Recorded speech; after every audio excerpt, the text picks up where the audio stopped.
আসসালামু আলাইকুম সবাই কেমন আছেন? আজকে আমি রান্না করব ফুলকপি, পাঙ্গাস মাছের মাথা দিয়ে ফুলকপি রান্না করব। তো এর জন্য আমি 2টা ফুলকপি নিয়ে আসছি, 800 গ্রাম 2টা ফুলকপি। তো সাথে হাফ কেজির মতো আলু নিয়ে আসছি। আলু আর ফুলকপি দিয়ে পাঙ্গাস মাছের মাথা দিয়ে রান্না করব। এখন আলু আর ফুলকপি ভালো করে কেটে ভালোভাবে ধুয়ে নিলাম। এই যে দেখেন, কাটার পরে এখন এগুলা ধুয়ে তারপরে পানি জড়ানোর জন্য এই ছাঁকনির মধ্যে রাখলাম। কিছুক্ষণ পরে এটা তরকারির মধ্যে দিয়ে দেব। এখন একটা পেঁয়াজ কেটে নিলাম, একটা পেঁয়াজই কাটার পরে পাতিলের মধ্যে একটু তেল দিয়ে দিলাম, অল্প একটু, আর একটা পেঁয়াজ কাটার পর পুরোটা দিয়ে দিলাম। দিয়ে একটু নাড়াচাড়া করার পরে এইভাবে নাড়াচাড়া করতে করতে যখন পেঁয়াজটা ব্রাউন কালার আসবে তখন এর মধ্যে মাছের মাথা আর কয়েক টুকরা মাছ আছে ওটা দিয়ে দেব। তো মোটামুটি আমার কিন্তু ব্রাউন কালার চলে আসছে।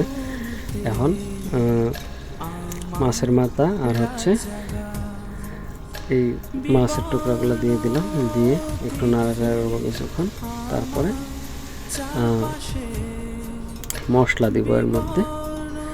তো এইভাবে নাড়াচাড়া করতে করতে মোটামুটি এখন আমার মশলা দিয়ে দিলাম।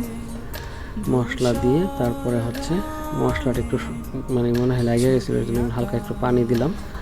তো পানি দিয়ে একটু ভালোভাবে কষানোর পরে